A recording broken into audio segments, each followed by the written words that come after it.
طریقے سے کاٹے کہ کوئی یہ محسوس نہ کرے کہ یہ خوشبو استعمال کرتی ہے، یہ نئے نئے کپڑے پہنتی ہے، یہ اچھے طریقے سے بن سنور کے نکلتی ہے۔ حضرت عبد المطلب نے اتنا سنا، حضرت عبد المطلب کا چہرہ شرم سے جھک جاتا ہے۔ جھکنے کے بعد حضرت عبد المطلب گھر آئے ہیں۔ گھر آنے کے بعد حضور کی دادی حضرت فاطمہ سے کہتے ہیں، اے فاطمہ، اپنی بیوی حضرت فاطمہ سے کہتے ہیں، اے فاطمہ جاؤ آمینہ کو سمجھاؤ تو یہ لوگ کیا کہہ رہے ہیں کہ آمینہ طرح طرح کی خوشبو استعمال کرتی ہے، طرح طرح کے کپڑے پہن کے گلیوں سے گزرا کرتی ہے، طرح طرح کے اچھے اچھے خوشبو استعمال کرتی ہے۔ اے آمینہ تو اس طریقے سے خوشبو استعمال نہ کیا کر، تو اس طریقے سے کپڑے نہ پہنا کر۔ حضرت فاطمہ فرماتی ہے کہ میں نے ایک مرتبہ کوشش کی تھی، لیکن جیسے ہی میں آمینہ کے پاس گئی میرے منہ پہ تالے ہی لگ گئے، میں بول ہی نہ سکی، یہاں تک کہ حضرت آمینہ کے پاس جیسے میں گئی لفظ آمینہ کہا، حضرت آمینہ کے پیشانی سے ایک نور نکلا، وہ نور میری پیشانی میں آ کے لگا، یہاں تک کہ میں بے ہوش ہو کے گر گئی۔ میری ضرورت نہیں ہے، میرے اندر اتنی طاقت نہیں ہے، میرے اندر اتنی ہمت نہیں ہے کہ میں جا کے آمینہ کو سمجھاؤں۔ حضرت عبد المطلب نے فرمایا کہ میں تو اس کا بابا ہوں، میں اسے کیسے سمجھاؤں گا۔ حضرت فاطمہ کا سہارا لیتے ہوئے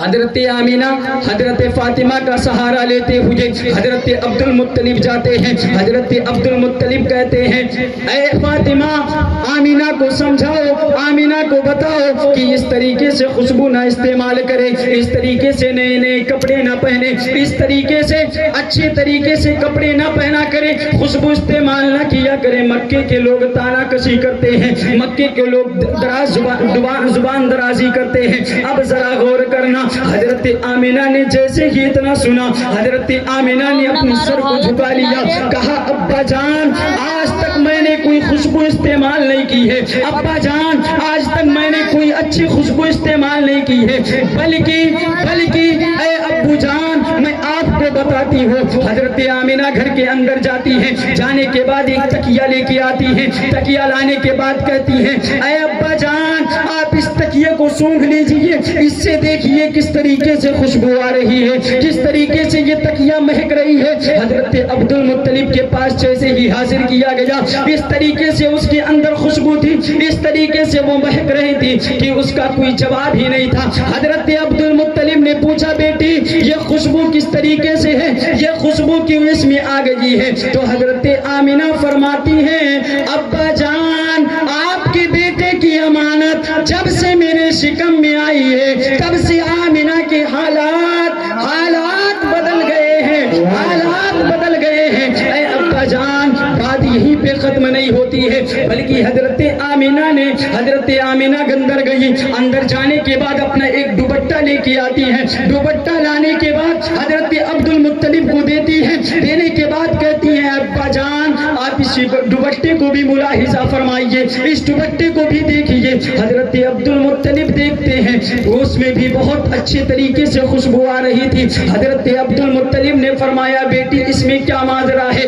اس میں کیا حکمت ہے؟ تو حضرت آمینہ نے فرمایا اے ابا جان ایک مرتبہ میرے چہرے پہ پسینے تھے، میں نے اس سے پسینہ پوچھ لیا تھا، پسینہ اس سے پوچھا تھا، تو پسینہ پوچھنے کی برکت سے رب قدیر نے اپنے محبوب کے صدقے میں اس میں اتنا خوشبو عطا کر دیا ہے، اس میں اتنا خوشبو کر دیا ہے کہ یہاں تک کہ میں نے اس دوپٹے کو کئی مرتبہ دھویا ہے لیکن اس کا خوشبو نہیں ختم ہو رہا، اس کی خوشبو نہیں جا رہی ہے، ختم ہونے کا نام ہی نہیں لے رہی ہے۔ اب ذرا غور کرنا، حضرت آمینہ فرماتی ہے اے ابا جان میں نے ایک راز اپنے دل میں چھپا کے رکھا تھا کہ شاید نہ بتاؤں گی کسی کو، لیکن آج اگر آپ اس طریقے سے کہہ رہے ہیں تو میں آپ کو بتا رہی ہوں اے ابا جان بات یہی تک محدود نہیں ہے، بات یہی تک چھپی نہیں ہے، بلکہ آپ غور کریں جب میں اپنے گھروں سے باہر نکلتی ہوں تو مجھ پر کنکریاں بھی درود پڑھتے ہیں، مجھ پہ کنکریاں بھی درود پڑھتے ہیں، جب میں وادیوں سے گزرتی ہوں جب پیڑ پودے ملتے ہیں تو وہ بھی مجھ پر درود پڑھتے ہیں، کہتے ہیں اے نبی کی امی تمہیں سلام ہو، اے نبی المطلب سے فرماتی ہیں اے ابا جان آپ کعبے کے متولی ہیں, آپ کعبے میں رہا کرتے ہیں, جب کعبے میں رہتے ہیں آپ کا کوئی مہمان آتا ہے, جب آپ اس کی خدمت کرتے ہیں, آپ دعوت نمازی کرتے ہیں تو اس میں پانی آپ کبھی کبھی گھر سے بھی منگواتے ہیں. جب گھر سے پانی منگواتے ہیں تو وہاں کہیں کہیں گھر میں تو پانی موجود ہوتا ہے, کبھی کبھی پانی موجود نہیں ہوتا ہے. تو ایک طرف تو آپ کے بیٹے کا بوجھ, ایک طرف میں اپنے کندھے پہ مشکیزے کو لاد کے لے کے جاتی ہوں, پانی کے سامان کو, پانی کے برتن کو پکڑ کے لے کے جاتی ہوں. دو بوجھ ایک ساتھ ہوا کرتے ہیں. جب میں اپنے گھر سے نکلتی ہوں تب میں جب جاتی ہوں کنویں کے پاس پہنچتی ہوں, تمام مکے کی عورتیں جب آتی ہیں تو اپنے گھر سے ڈول اور رسی لے کے آتی ہیں پانی نکالنے کے لیے, لیکن جب میں جاتی ہوں تو میں نہ رسی لے کے جاتی ہوں نہ ڈول لے کے جاتی ہوں, بلکہ جیسے ہی میں اس کنویں کے پاس پہنچتی ہوں اس کا وہ کنویں کا پانی ابلتے ہوئے اوپر آ جاتا ہے, اوپر آ جاتا ہے. اور برکت یہ ہے کہ میں جب تک اس جگہ پہ کھڑی رہتی ہوں یہاں تک کہ مکے کی ساری عورتیں بھیڑ لگا کے کھڑی رہتی ہیں کہ ابھی آمینہ کی آوری ہوگی, ابھی آمینہ یہاں پہ آئیں گی, اور جب آمینہ آئیں گی تو اس کنویں کا پانی ابلے گا, اس کنویں کا پانی اوپر آئے گا, اور جب اوپر آئے گا تو ہم لوگ آسانی سے پانی بھر لیں گے. سبحان اللہ سبحان اللہ جزاک اللہ. آسانی کے ساتھ ہم پانی بھر لیں گے, آسانی کے ساتھ پانی حاصل کر لیں گے. حضرت آمینہ فرماتی ہیں اے ابا جان جب میں وہاں سے گزرتی ہوں, گزرنے کے بعد جب پیڑ پودے پڑتے ہیں, کنکریوں کے راستے ہوا کرتے ہیں, پتھریلے راستے ہوا کرتے ہیں, جب میں اس پر اپنے پیروں کو رکھ کے آتی ہوں, رکھنے کے بعد وہ پتھر بھی بولا کرتے ہیں اے نبی کی امی تمہیں سلام ہو. حضرت عبد المطلب نے کہا بیٹا آج تک بہت عابد آئے, بہت معبود آئے, بہت عابد آئے, متقی پرہیزگار آئے, لیکن انہوں نے پتھر کے بول کو نہ سنا. کیا بیٹی تو پتھر کے بول کو بھی سنتی ہے, پتھر کی آواز کو بھی سنتی ہے, کس طریقے سے وہ بولتے ہیں, کیا کہتے ہیں؟ تو حضرت آمینہ نے فرمایا اے ابا جان جب میں اپنے پیر کو رکھ کے جاتی ہوں, جب میں گزرنے لگتی ہوں تو وہ کہتے ہیں الصلاۃ والسلام علیکا یا ام رسول اللہ, یا ام رسول اللہ, اے نبی کی امی تم پر بھی سلام ہو اور تیرے آنے والے بیٹے پہ بھی سلام ہو. اب ذرا غور کرنا, وہی زمانہ 5 مہینے گزرے ہیں, گزرتے گزرتے یہاں تک کہ حضور کے تشریف آوری کا وقت آ گیا, حضور دنیا میں تشریف آنے والے ہیں. حضرت آمینہ نے تنہائی محسوس کرنا شروع کر دیا, اس لیے کہ حضرت عبداللہ کا انتقال پہلے ہی ہو چکا ہے. ہر ایک بیوی کو اس کے شوہر کا سہارا ہوا کرتا ہے, ہر ایک بیوی کو تمنا ہوا کرتی ہے کہ جب میرا بیٹا ہوگا یا بیٹی ہوگی تو طرح طرح کے لوگوں کے سامنے انعامات پیش کیے جائیں گے, لوگوں کو دعوت دی جائے گی, لوگوں کو مدعو کیا جائے گا, لوگوں کو بلایا جائے گا, طرح طرح سے ان کا انتظام کیا جائے گا, ان کی تعظیم کی جائے گی. لیکن ذرا غور کرنا, حضرت عبداللہ کا پہلے ہی انتقال ہو چکا ہے. حضرت آمینہ سوچنے لگی کہ دایا آئیں گی. پہلے کے زمانے میں دایا آیا کرتی تھی جب بچے کی ولادت ہوا کرتی تھی. تو اب ذرا غور کرنا, حضرت آمینہ سوچنے لگی کہ جب میرے بیٹے کی ولادت ہوگی, جب میرا بیٹا اس دنیا میں آئے گا تو ان کو تحفہ تحائی کون پیش کرے گا, ان کو انعامات سے کون نوازے گا. حضرت آمینہ اتنا سوچ ہی رہی تھی کہ کیا دیکھتی ہیں, فشکل جدار, دیوار پھٹی. اب ذرا غور کرنا, فشکل جدار, دیوار پھٹی. فخرج ثلاث النسواء, اور 3 عورتیں نکلی. وہ 3 عورتیں کون تھی؟ ایک تو فرعون کی بیوی آسیہ تھی, اور ایک حضرت اسماعیل کی بیوی حضرت اسماعیل کی ماں حضرت ہاجرہ تھی, اور ایک حضرت عیسیٰ کی ماں حضرت مریم تھی. یہ تینوں لوگ آئی, ان کے قد و قامت اتنے لمبے تھے کہ حضرت آمینہ دیکھتی ہیں. حضرت آمینہ نے سوال کیا تم لوگ کون ہو؟ حضرت آمینہ نے جب سوال کیا تو تمام لوگوں نے اپنے نام کو بتایا. نام کو بتانے کے بعد ایک جنت سے ایک حور آئی. آنے کے بعد اس نے اپنے ہاتھ میں ایک پیالہ لے کے آئی. اس میں ایک دودھ تھا, اور وہ دودھ اس طریقے سے کیا کہ دودھ سے زیادہ بھی سفید تھا اور شیریں سے بھی زیادہ میٹھ تھا, شہد سے بھی زیادہ میٹھا تھا, یہاں تک کہ حضرت آمینہ نے اس دودھ کو پیا. پینے کے بعد حضرت آمینہ بیان فرماتی ہیں جیسے ہی پیا, پینے کے